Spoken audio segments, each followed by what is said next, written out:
ಎಲ್ಲ ಏನು ಕೋಟಿ ಕೋಟಿದು ಎಸ್ಟಿಮೇಟ್ ಬೇಕು ನೋಡ್ಕೊಳ್ಳಿ. ಈ ನೀರನ್ನ ಒಂದು ಮೋಟ್ರಿಗೆ ಹೊಡಿರೋಣ, 10 HP ಇಟ್ಟರೆ ಓದ್ತದೆ, 24 ಗಂಟೆಲಿ ಖಾಲಿ ಆಗ್ತದೆ. ಈ ಕಡೆ ಬಂದಿದ್ದೆಲ್ಲ ಮೋಟ್ರ್ ಇಟ್ಟು ಹೊಡಿಬೇಕು, ಆ ಕಡೆಯಿಂದ ಬರ್ದಂಗೆ ನೋಡ್ಕೋಬೇಕು. ಯಾಕೆ ಆಗಲ್ಲ? ಅಯ್ಯೋ ಮಾಡ್ತೀವಿ ಮತ್ತೆ ಇನ್ನೇನು ಯಾಕಾಗುತ್ತೆ ಪ್ರಾಬ್ಲಮ್ ಮಾಡಿದ್ರೆ ಡೈವರ್ಟ್ ಮಾಡಿಬಿಟ್ಟಿರೋ ಸರ್. ಇದು ಕ್ಲಿಯರ್ ಅಲ್ಲಿ ನೀರು ಇದಾದ ತಕ್ಷಣ ಡ್ರೈನ್ ಅಲ್ಲಿಗೆ ಕೊಡ್ತಿದ್ರು ಸರ್. ಪುನಃ ಅವರು ಇದೇ ಡ್ರೈನ್ ಬಿಟ್ಟು ಪುನಃ ಅಲ್ಲಿಗೆ ಹೋಗ್ಲಿ ಅಂತ ವಾಲ್ ಓಪನ್ ಆದ್ಮೇಲೆ ಇದನ್ನ ಅಲ್ಲಿಗೆ ಹೋಗ್ಲಿ ಅಂತ ವಾಲ್ ಕ್ಲೋಸ್ ಮಾಡಿರೋದು ಸರಿ.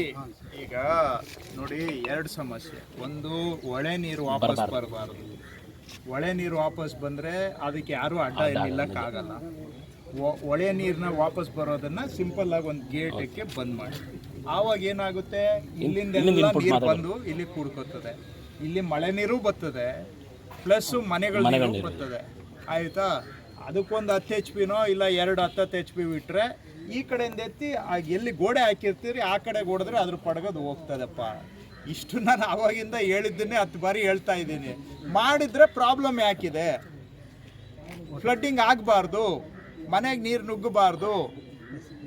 ಈಗ ಹಿಂಗೆ ರೋಡ್ ಇದೆ, ಇಲ್ಲೇ ಒಂದು ರೋಡಲ್ಲೇ ಒಂದು 10 ಅಡಿಗೆ 10 ಅಡಿದು ಒಂದು ಸಂಪ್ ಮಾಡಿ, ಮೇಲೆ RCC ಡೆಕ್ ಹಾಕಿ, ಸಬ್ಮರ್ಸಿಬಲ್ಲು ಅಥವಾ ಮಾನೋಬ್ಲಾಕೋ ಪಂಪ್ ಇಕ್ಕಿ ಎತ್ತು ಹೊಡೀರಿ. ಎಂಡ್ ಪಾಯಿಂಟಲ್ಲಿ ಬಾಟಮ್ ಪಾಯಿಂಟಲ್ಲಿ ಇಟ್ಬಿಟ್ಟು ಎತ್ತು ಹೊಡೆದ್ರೆ ಎಲ್ಲಿ ಶೇಖರಣೆ ಆಗುತ್ತೆ ಇಲ್ಲಿಂದ ಬರೋ ನೀರು.